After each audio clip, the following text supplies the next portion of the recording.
ओम तत्सत। ओम श्री परमात्मने नमः। ओम श्री गुरुवे नमः।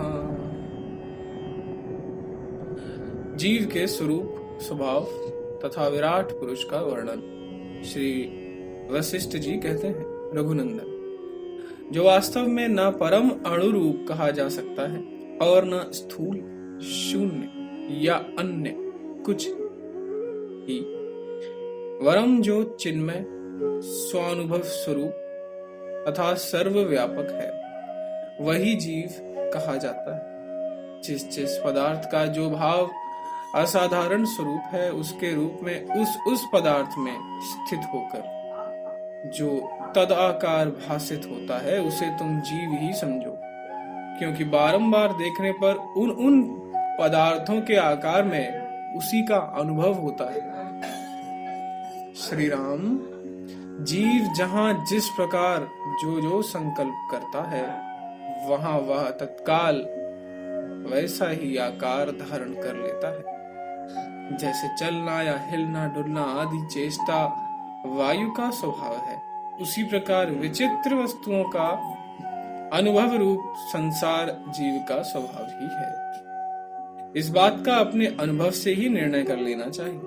बालक को होने वाले यक्ष भ्रम के समान इसका हम उपदेश के द्वारा साधन नहीं करना चाहते। जीव चैतन्य घन स्वरूप होने के कारण ही अहम भावना से ही देश, काल, क्रिया और द्रव्य की शक्तियों का निर्माण करके स्थित होता है। सर्वप्रथम परब्रह्म परमात्मा से मनोमय रूप से उदित विराट पुरुष हिरण्यगर्भ प्रकट हुआ।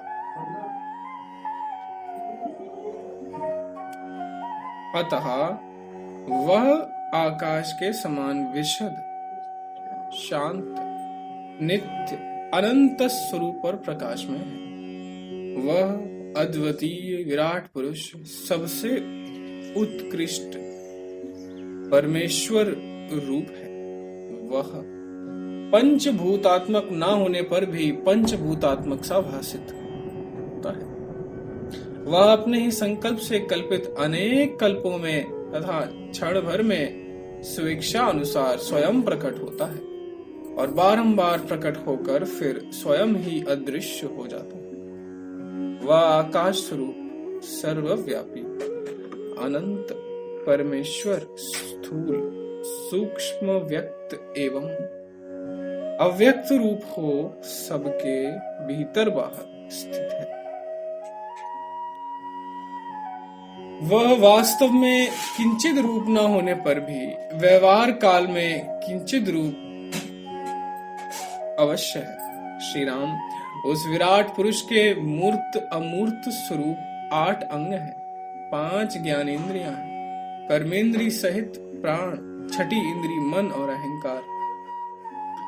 उसी पुरुष ने 4 मुखों से युक्त होकर शब्द और अर्थ की कल्पना से युक्त इस ऋग आदि चारों वेदों का गान किया है। उसी ने शास्त्रीय सदाचार की मर्यादा स्थापित की है, जो आज भी यथावत रूप से चली आ रही है। ऊपर अनंत आकाश उस पुरुष का मस्तक है, नीचे का भूतल आदि उसके पैरों का तलवा, मध्यवर्ती आकाश उसका उदर है तथा यह ब्रह्मांड मंडप उसका शरीर। अनंत लोक लोकांतर उस पुरुष के पार्श्व भाग हैं। जल रक्त है, पर्वत मांस पेशियां हैं और सदा अविच्छिन्न भाव से बहने वाली नदियां उसकी नाड़ियां हैं। समुद्र रक्त के आधार, रक्त संचय की पेशियां हैं। द्वीप ही कोशों को आवेष्टित करने वाली अंती हैं। दिशाएं फैली हुई भुजाएं हैं, तारिकाएं रोमावली हैं। 49 वात स्कंद प्राणवायु है। सूर्य मंडल प्रचंड नेत्र और बड़वानल उसका पित्त है। चंद्रमंडल संकल्पात्मक मन है तथा परब्रह्म ही सारभूत आत्मा है। चंद्रमा रूपी मन ही शरीर रूपी वृक्ष का मूल, कर्म रूपी विटप का बीज तथा संपूर्ण भाव पदार्थों का उत्पादन एवं संवर्धन करने से आनंद का कारण है। इस प्रकार भांति भांति के